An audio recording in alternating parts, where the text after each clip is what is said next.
De las tres tramas que presenta el cuarto episodio de la segunda temporada de Los Anillos de Poder, empezaré analizando la de Gandalf, en la que vemos que encuentra a Tom Bombadil, quien actúa como mentor de magos que guía, aconseja y enseña a Gandalf cuál es su camino. Sobre Tom, evidentemente tenéis ya un vídeo en el canal donde os explico todo lo que se sabe de él, de lo cual cabe destacar que en la serie le han otorgado una altura igual a la de un hombre, algo incorrecto según los libros, pues en ellos se nos decía que Tom era un poco más alto que un hobbit, pero más bajo que cualquier hombre. Asimismo, en las aventuras de Tom Bombadil se nos indicaba que concretamente ese nombre, Tom Bombadil, se lo dieron los hobbits de la comarca en la Tercera Edad, y como en la serie la comarca todavía no existe, pues se trata de un nombre incorrecto para este personaje en esta época, sino que su nombre debería ser Iarwain ben Adar, que era el nombre que le daban los elfos, si bien en la serie ese es el nombre que Tom le da a la pequeña oveja o cabra que tiene allí en su casa. La escena de Gandalf siendo atrapado por el árbol y liberado después por Tom es igual a una escena de la versión extendida de Las Dos Torres en la que Merry y Pippin eran atrapados por un árbol en Fangorn, que a su vez estaba basada en un pasaje del libro de la Comunidad del Anillo cuando los hobbits se enfrentaban al hombre sauce del Bosque Viejo. Aquí en la serie se trata de una clara referencia que han querido insertar, aunque a nivel del canon creo que deja mucho que desear porque el hombre sauce era una criatura que vivía en el Bosque Viejo y que no tenía hermanos repartidos por toda la Tierra Media, ni que acompañaba a Tom Bombadil allí donde fuera. Del mismo modo, durante su presentación, Tom dice algunas frases idénticas a las que dice en su correspondiente capítulo de la Comunidad del Anillo, y sobre su esposa, Valla de Oro, en principio es un personaje que no debería aparecer en la serie porque Tom no la conoció hasta que vivió en el Bosque Viejo en la Tercera Edad, de modo que tampoco acabo de entender cuál es el sentido de que Tom se dirija a ella y que ella cante mientras Gandalf se está bañando, pero que luego él pregunte por ella y Tom responda que no hay nadie. Además, ya sabéis que según los libros, Tom no debería estar en Rhûn, sino en Eriador, y que no tenía ningún rol de consejero ni maestro de magos, ni que tampoco estaba especialmente preocupado por Sauron o el mal en la Tierra Media, sino que él era un personaje espontáneo, muy poderoso, pero que vivía de forma relajada y despreocupada, sin que le interesara ninguno de los males que asolaban el mundo más allá de su propia tierra.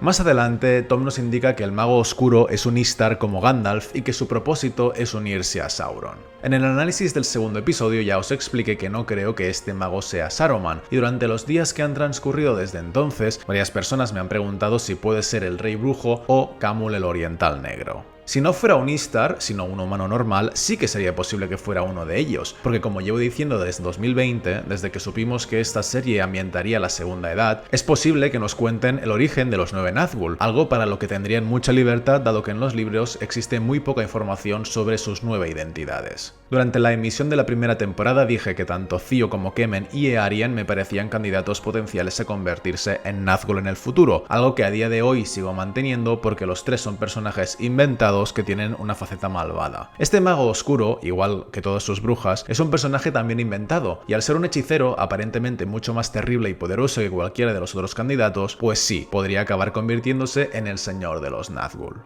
Además, eso intensificaría la rivalidad que existe entre él y Gandalf en El Retorno del Rey, dado que en la serie nos estaría indicando que ambos eran ya rivales antes incluso de que el Rey Brujo recibiera uno de los anillos de poder de Sauron. Por otro lado, y como este mago oscuro reside en Rhûn, existe la posibilidad de que fuera Camul porque, tal como os conté en mi vídeo sobre los Nazgûl, Camul era el segundo más importante de los 9 y procedía del este, de Rhûn, pero todo lo que sabemos de él solo es mencionado en Los Cuentos Inconclusos, libro del cual, supuestamente, Prime Video no tiene los derechos, por lo que dudo mucho que Camul aparezca en toda la serie. Por tanto, mi conclusión sería que este mago podía ser el Rey Brujo, pero claro, ahora nos han dicho que es un Istar, lo que significa que es un Maya, un espíritu angélico enviado por los Valar a la Tierra Media para ayudar a los pueblos libres en su lucha contra Sauron, y ninguno de los Nazgûl era un Maya, sino que los 9 eran hombres, por lo que en teoría este Istar no debería ser ni el Rey Brujo ni ningún otro Nazgûl. Según los libros, sabemos que los Istari eran 5, Gandalf, Saruman, Radagast y otros 2 magos sin nombre, de modo que la única posibilidad canónica que existe sobre su identidad es que este personaje sea uno de esos 2 magos sin nombre. De ellos ya tengo un vídeo en el canal, aunque a efectos prácticos nada de lo que escribió Tolkien sobre ellos puede considerarse realmente canon, y por tanto en la serie tienen libertad para modificar su historia como quieran. El único dato canónico que sabemos del cierto sobre estos dos magos es que fracasaron en su intento de derrocar a Sauron, y en una de las versiones Tolkien apuntó que incluso se unieron a Sauron como vasallos, por lo que el mago oscuro podría relacionarse con esa idea y que así su personaje no sea completamente inventado.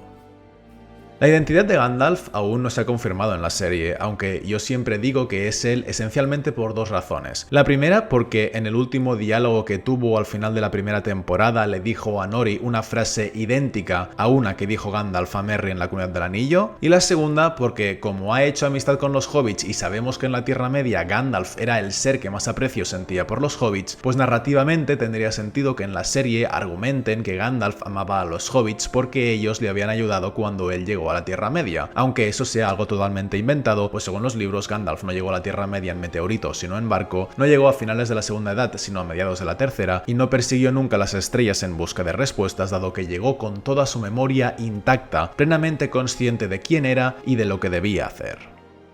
Sin embargo, bueno, podría existir la posibilidad de que en realidad este personaje no fuera Gandalf, sino que fuera el otro de los dos magos sin nombre, porque según otra de las versiones de la historia, Tolkien escribió que esos dos magos viajaron al este de la Tierra Media y jamás volvieron. De ser así, tendríamos que los 5 Istari eran Gandalf, Saruman Radagast, el extraño y el mago oscuro, y la serie nos estaría contando la historia de estos dos últimos magos que según otra versión distinta no llegaron en la Tercera Edad sino en la Segunda. Pero, claro, hay que tener en cuenta que aquí estaríamos mezclando un montón de versiones distintas de la historia sobre estos dos magos. Una según la cual llegaron en la Segunda Edad, otra según la que fueron al este y otra según la que se convirtieron en vasallos de Sauron. Para acabar de rematarlo, todas estas versiones se encuentran o bien en los cuentos inconclusos, o bien en las cartas de Tolkien, o bien en el 9º volumen de la Historia de la Tierra Media, libros cuyos derechos supuestamente no tiene Prime Video, por lo que es todo bastante complejo y no estoy seguro de exactamente qué pretenden contarnos, pero en cualquier caso, creo que es algo de lo que saldremos de dudas durante esta temporada, cuando se nos revele definitivamente el nombre real del extraño, y además tengo que confesar que si al final este personaje resultara no ser Gandalf, sino uno de los otros dos magos, yo estaría encantado, porque consideraría muy correcto que rellenaran el vacío histórico que existe sobre los dos magos sin nombre.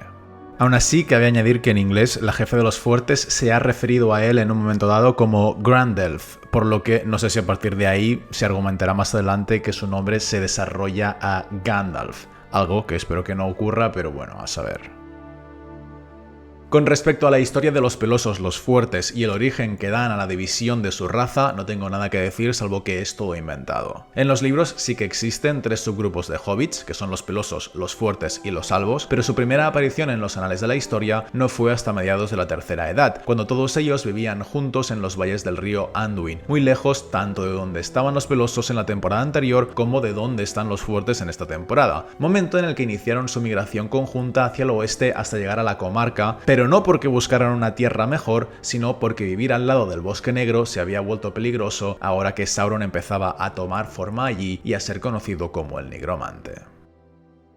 La segunda trama del episodio es la de Isildur, Arondir y Fío, la cual es 100% inventada, así que no tengo mucho que decir al respecto. Sobre los Ents, mi percepción es que hay dos, un Ent y una Ent-mujer, lo cual sería incorrecto según los libros porque en ellos se nos contaba que ambos géneros se habían separado muchísimo antes de los eventos de esta serie y nunca volvieron a reencontrarse en toda la historia de la Tierra Media. Además, la serpiente pantanosa que aparece es inventada por la serie y de ella Arondir dice que en el mundo habitan muchas criaturas antiguas y sin nombre, pasaje sacado literalmente del libro de las dos torres cuando Gandalf explica qué fue lo que encontró en las profundidades de Moria cuando luchó contra el Balrog, y un pasaje que también usaron los fans más acérrimos de las películas del Hobbit para defender la invención de los gusanos come tierra, dado que si en el libro se indica que existen criaturas antiguas y sin nombre, ¿por qué no podían ser algunas de estas criaturas unos gusanos gigantes que se comían montañas y obedecían a Azog, o una serpiente enorme de pantano? Pues bueno, sí que es verdad que existe ese pasaje, pero tampoco me parece una excusa válida como para empezar a inventarse cualquier cosa que sea conveniente para la trama o para la acción en un momento determinado.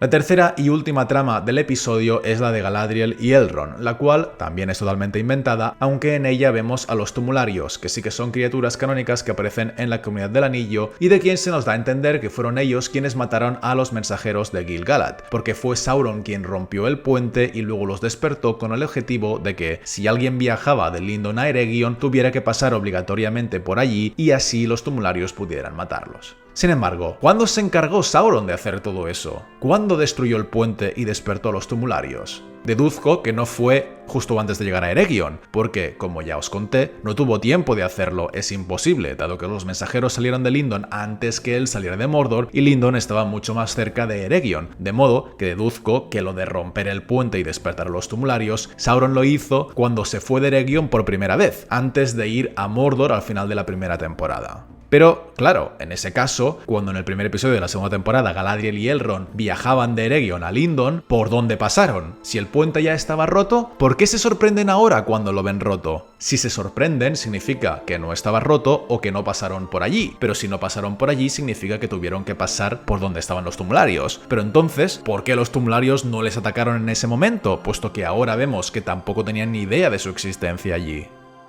En definitiva, creo que todo esto no tiene ningún sentido, o quizá es que yo soy tonto y se me está escapando algo, pero incluso en ese caso significaría que no está lo bastante bien explicado, porque el objetivo de la serie debería ser que yo como espectador entienda qué es lo que está pasando. Por no decir ya que si los mensajeros de Gil-galad partieron de Lindon a caballo, no sé por qué Elrond, Galadriel y sus amigos tienen que ir a pie. O sea, con la distancia que hay entre Lindon y Eregion tardarían meses en llegar a pie de un reino a otro. No tiene ningún sentido que viajen a pie pudiendo ir a caballo. A no ser, claro, que una vez más sea algo necesario para la trama, pero incoherente con la historia y con el mundo que intentan representar. Para terminar, sobre los Tumularios, dentro de 4 días subiré un vídeo de 16 minutos en el que os contaré todo lo que se sabe de ellos en los libros, de modo que estad atentos a este domingo. Y para el análisis de hoy basta decir que en esta época todavía no había ningún tumulario en las quebradas de los túmulos. Los túmulos sí que existían, dado que allí era donde habían sido enterrados los Edain de la Primera Edad antes de que llegaran a Beleriand, aunque no eran reyes, como dice uno de los elfos, sino que tan solo eran hombres normales, pues entre ellos no había todavía ningún rey. Y no había tumularios en los túmulos, dado que los tumularios no aparecieron hasta la guerra entre Arnor y Angmar en la Tercera Edad, momento en que el rey brujo los envió a poblar las quebradas de los túmulos para aterrorizar y asesinar a los Dúnedain de Cardolan que vivían en aquella región. Además, en la serie vemos que los tumularios son capaces de reconstruir sus cuerpos heridos, de hacer volar cadenas a voluntad y de que solo pueden morir con las armas con las que han sido enterrados. 3 cosas que son inventadas las 3, pues según la Comunidad del Anillo no poseían ninguno de esos poderes, sino que sus poderes eran otros que os explicaré en el vídeo de este domingo.